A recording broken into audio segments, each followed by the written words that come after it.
মালাকুল মউতকে আল্লাহ পাক জিজ্ঞেস করবেন, কে এখন বেঁচে আছে আর কারা বেঁচে আছে? তিনি বলবেন হযরত জিবরাইল, হযরত মিকাইল, হযরত ইসরাফিল। আল্লাহ পাক নির্দেশ করবেন, এদের জান কবজ করো। ইসরাফিল, মিকাইল জান কবজ হবে। হযরত জিবরাইল আমিন শাদীদুল কুওয়া, প্রচন্ড ক্ষমতা আল্লাহ তাকে দান করেছেন, সুবহানাল্লাহ বলে। দুনিয়ার সব নবীদের কাছে বাণী বহন করে নিয়ে আসছেন পূর্ণ অথেন্টিসিটির সাথে, সুবহানাল্লাহ। আল্লাহ পাক যাকে বলেছেন রূহুল আমিন, নবী করিম সাল্লাল্লাহু আলাইহি ওয়াসাল্লামের মেরাজের রাত্রে যে কথা বলা হয়েছে, ওয়ালাকাদ রাহু বিল উফুকিল মুবিন, পশ্চিম দিক বলয় তিনি যে দেখতে পেয়েছিলেন। তাফসীর বলছে হযরতে জিবরাইলের পূর্ণ আকৃতিতে নবী করিম সাল্লাল্লাহু আলাইহি ওয়াসাল্লাম তাকে দেখতে পেয়েছিলেন। হযরতে জিবরাইল যখন দুনিয়া আসেন, কোন কোন কিতাবে লেখা হয়েছে 600 ডানা আছে তার, 2 ঝাপটায় আকাশ থেকে জমিনে চলে আসেন, সুবহানাল্লাহ। হযরতে জিবরাইলকে আল্লাহ পাক বলবেন তাকে মওত দাও, হযরতে জিবরাইলও বিদায় হয়ে যাবে। আল্লাহ প্রশ্ন করবেন, এখন আর কে বাকি? মান বাকিয়া ইয়া মালাকাল মউত। মালাকুল মউত বলবেন, হে আল্লাহ তাআলা, এখন তোমার সামনে আমি দাঁড়িয়ে আছি, আর কেউ নাই। আল্লাহ পাক বলবেন, মুত ইয়া মালাকাল মউত। আল্লাহু আকবার, মুত ইয়া মালাকুল মউত, মরে যাও, মরে যাও। মালাকাল মউত মরে চলে যাবে, এরপরে আর কেউ নাই। আল্লাহ রাব্বুল আলামিন এই অবস্থায় কত বছর কত কাল চলে যাবে আল্লাহ পাক ভালো জানেন, কেউ নাই।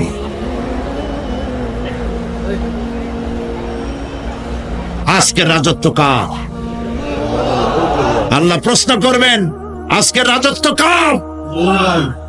আল্লাহ পাক আওয়াজ দিবেন, বলবেন আজকের রাজত্ব কার? কোন জবাব নাই, আকাশের নাই, জমিনের নাই, আকাশও তো নাই, কারো কোনো জবাব নাই। আল্লাহ পাক বলবেন, লিল্লাহি ওয়াহিদুল কাহ্হার। আজ একমাত্র রাজত্ব হচ্ছে পরাক্রমশালী আল্লাহ রাব্বুল আলামিনের। আল্লাহ পাক বলবেন, ইয়া দুনিয়া আইনা সুজারুকি, হে পৃথিবী তোর গাছগুলা কই? ইয়া দুনিয়া আইনা জিবালুকি, হে পৃথিবী তোর পাহাড়গুলা কই? আইনাল জব্বারিন, স্বৈরাচারেরা কোথায়? কারো কোনো জবাব হবে না। আল্লাহ পাক এরপরে আবার মানুষগুলিকে চিন্তা করবে, সুবহানাল্লাহ। ওয়াইজাল কুবুরু বু'থিরাত, যা কিছু মাটির মধ্যে লুকায়িত ছিল সবগুলি আল্লাহ পাক বের করে নিয়ে আসবেন। হাসরের ময়দান হবে, উপস্থিত হবে সমস্ত মানুষ, কেউ পলায়ে থাকতে পারবে না কোথাও।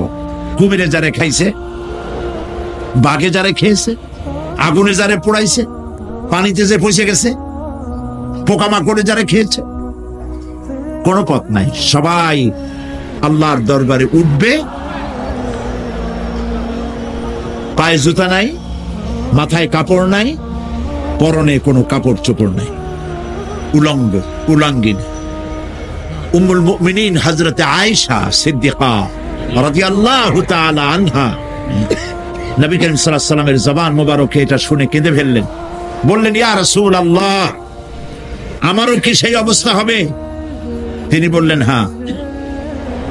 উম্মুল মুমিনিন বললেন, ইয়া রাসূলুল্লাহ, তখন কি আমার শরম হবে না? আল্লাহর নবী বললেন, কিয়ামতের এই বিভীষিকাময় দৃশ্য দেখে মানুষের দিকে তাকাবার কোনো হুঁশ থাকবে না। সব মানুষ উপরের দিকে তাকায় থাকবে, নিচে তাকাবার কারো কোনো ক্ষমতা থাকবে না। মানুষ অস্থির হয়ে যাবে। সেই হাসরের ময়দান বিচারক আল্লাহ রাব্বুল আলামিন প্রত্যেকটি মানুষকে তার কৃতকর্মের জন্য হিসাব দিতে হবে। আল্লাহ রাব্বুল আলামিন বলেন,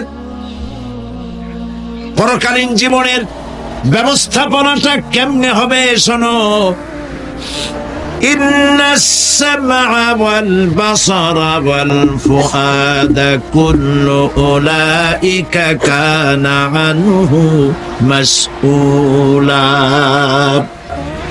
কিয়ামতের দিন প্রত্যেকটি মানুষকে তার শ্রবণ সম্পর্কে, তার দৃষ্টি সম্পর্কে, আর অন্তঃকরণের কল্পনা সম্পর্কে প্রত্যেকটি ব্যাপারে আল্লাহ পাক জিজ্ঞাসা করবেন। কান দিয়েছিলাম, কি শুনেছো? যা শুনছো তা আমল করেছো কিনা? আমার নিষেধ করা জিনিসগুলি শুনছো নাকি? কানের জবাব দিতে হবে। কান আল্লাহ পাক দিয়েছেন, সুবহানাল্লাহ। আল্লাহ পাক দিয়েছেন কান। এই কান দুইটা যার নাই, কান আছে শুনতে পায় না, কত বড় কষ্টে আছে সে।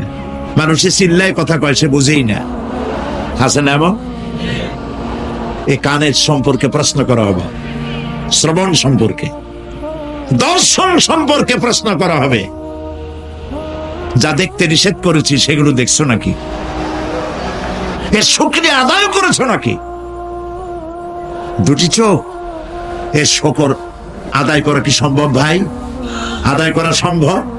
এই দুটি চোখ যদি না থাকতো, আমার গর্ভধারিণী মাকে দেখতে পারতাম না। এই সুন্দর চোখ দুটি যদি আল্লাহ না দিতেন, আল্লাহর এই সুন্দর সৃষ্টি দেখা থেকে বঞ্চিত হয়ে যেতাম। আল্লাহকে বলি, মনিব, হে বিশাল আকাশের মালিক, তুমি দয়া করে না চাইতে আমাদের শরীরে যা দিছো নিয়ামত, মৃত্যুর আগে সিনায় নিও না। দুটি চোখের শকর আদায় করতে পারবো না। চোখের মধ্যে পানি আছে, কান্নার পানি না, সব সময় চোখে পানি আছে। চোখে আমরা পলক দেই না? কত কুদরত আল্লাহ পাকের। এই পৃথিবীতে দিনে রাতে অসংখ্য পলুয়েশন, রোগ জীবাণু সমানে উঠতেছে। এখন যদি মাইক্রোস্কোপ যন্ত্র এখানে থাকতো, তাহলে দেখতেন এই পরিবেশটা কত দূষিত, কত পলুয়েশন, কত জাম। এগুলি নাকের মধ্যে দিয়ে পেটে যাচ্ছে, চোখের মধ্যে ঢুকতেছে। ক্রমাগত চোখের ভিতরে ধুলাবালি ঢুকবে, আর পরিষ্কারের কোনো ব্যবস্থা যদি না করা হয়, চোখের দৃষ্টি নষ্ট হয়ে যেতে পারে।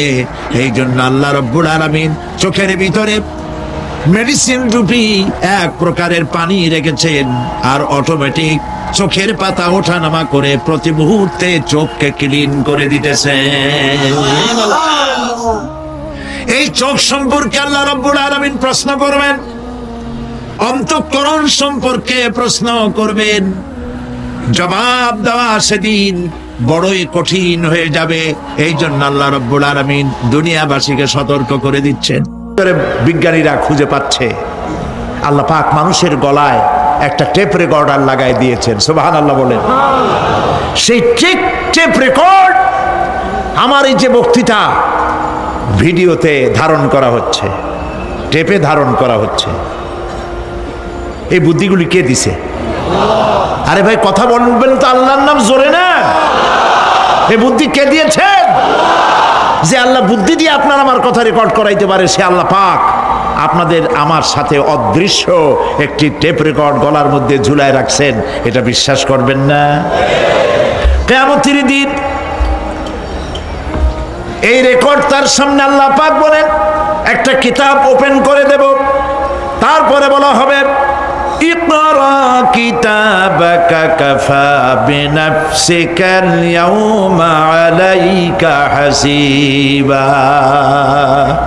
তাকে বলা হবে, নিজের কর্মলিপি পড়ে দেখো, আজ তুমি নিজেই নিজের হিসাবের জন্য যথেষ্ট। পড়ো। কোথায় যাবা? জাহান্নামে যাবা না বেহেশতে যাবা, তুমি নিজেই তোমার হিসাব করার জন্য যথেষ্ট। সুবহানাল্লাহ। সেদিন কোনো সাহায্যকারী পাওয়া যাবে না, ওকালতি করার জন্য কাউকে পাওয়া যাবে না। বিশ্বাস করুন, বিশ্বাস করুন, কোন পীর সাহেব, কোন খাজা বাবা কিয়ামতের দিন আপনার আমার উপকারে আসবে না, আসবে না, আসবে না।